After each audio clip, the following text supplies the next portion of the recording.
আসসালামু আলাইকুম, সুপিয়া রান্নাঘর আপনাদের সবাইকে স্বাগতম। প্লিজ আমার চ্যানেলটা সাবস্ক্রাইব করবেন আর লাইক কমেন্ট করে আমার পাশে থাকবেন আর নতুন নতুন ভিডিও দেওয়ার জন্য আমার উৎসাহ জাগাবেন। আজকে মাছ পিঠা রেসিপি নিয়ে আসলাম। মাছ পিঠা করবো। মাছ পিঠা করতে গেলে আলু ভর্তা যে বলে আলু ভর্তা করছি, আলুরে সিদ্ধ দিয়ে গাইলিয়া তারপরে বাজি করছি বিভিন্ন জাত মশলা এড কইরা। তো মাছ পিঠার সময় আমি যে সময় পিঠার ভিডিও করি সে সময় কিন্তু ভয়েস দিতে পারি না, পরে ভয়েস দিতেছি, তো প্লিজ ক্ষমার দৃষ্টিতে দেখবেন। আর আমাদের ফ্যামিলিতে আর 10 জন মানুষ, তো সবাই তো একসাথে থাকে আর যা করি সব উড়াদুরা খাওয়ান আর খাওয়ান হইয়া যাইকা শেষ 5 মিনিটে সিরাসিরি লেগে যাইকা সবকিছু। তো এইভাবে খাইতে গেলেও খুব একটা মজা লাগে, ভালো লাগে। তো আমি এই জিনিসটা সবসময় ফিল করি। সব ফ্যামিলি তো এই জিনিসটা হয় না, আমাদের ফ্যামিলি তো হয়। এই জিনিসটাই আমার কাছে ভালো লাগে। তো মাছ পিঠা প্রথমে আমি কয়েকটা চিংড়ি পিঠা করছিলাম, সবাই লুটো পিঠা খাইয়া লাইছে। চিংড়ি পিঠা খাওয়ার পর আর মজা লাগছে, কেউ কেউ পাইছে কেউ কেউ পাইছে না। তারপরে সবাই হইলো যে আবার পিঠা করার জন্য, তো ভাবলাম কি পিঠা করা যায়। তো মাছ পিঠা আমার চয়েছে, মাছ পিঠা করলাম। মাছ পিঠা করার জন্য সব আইটেম রেডি হইছিল। তো ভাবি যে আবার একটা আইটেম নতুন হয়ে রেডি হলে আমার ভিডিও করা হইব। তো ভিডিও করতাম আবার পিঠা ও করে সবাই ফ্যামিলি সবাই খাওয়াইতে পারবো। তো আটা মানে ময়দা যে মাহাইছি তার ভিডিও দিছি না, আটা না ময়দা যে মাহাইছি ময়দার ভিডিও দিছি না।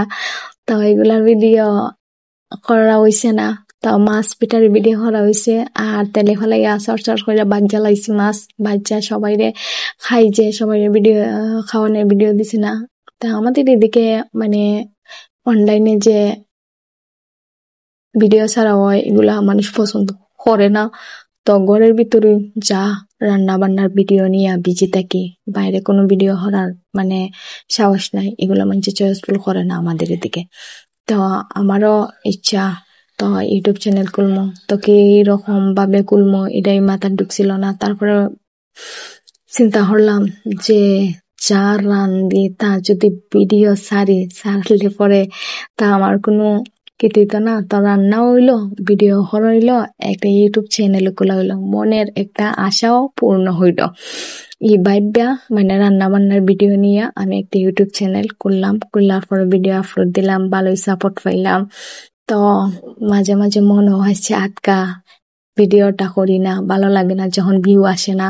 আর যখন আবার ভিউ আসে তখন মনে উৎসাহ জাগে যে না আরো নতুন নতুন আইটেমের ভিডিও ছাড়ি, যে আমার দর্শকরা কিরম ভিডিও চয়েস করে এরকম ভিডিও আমি ছাড়ি।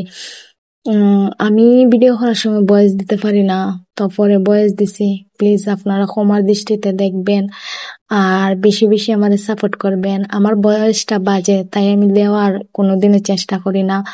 আবার ভাবি সবাই দিয়ে শখ লাগে যে আমি একটা ভয়েস দিই সবকিছু নিয়ে।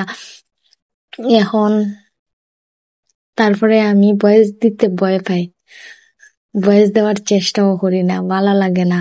তাও ভিডিওটাও জানি কিরকম একটা লাগে, ভয়েস না দিলে, ভয়েস এড করলে ভিডিওটাও জুস হয়, দেখতেও ভালো লাগে। তো ভাবলাম সাহস করে একটু আর একটু ভয়েস দেওয়ার চেষ্টা করি, যাতে আপনাদেরও ভালো লাগে ভিডিওটা দেখতে, আর আমারও যাতে সাহস হয় ভয়েস দিতে, ভয়েস ভিডিও ছাড়তে। তো আসসালামু আলাইকুম, সবাই ভালো থাকেন।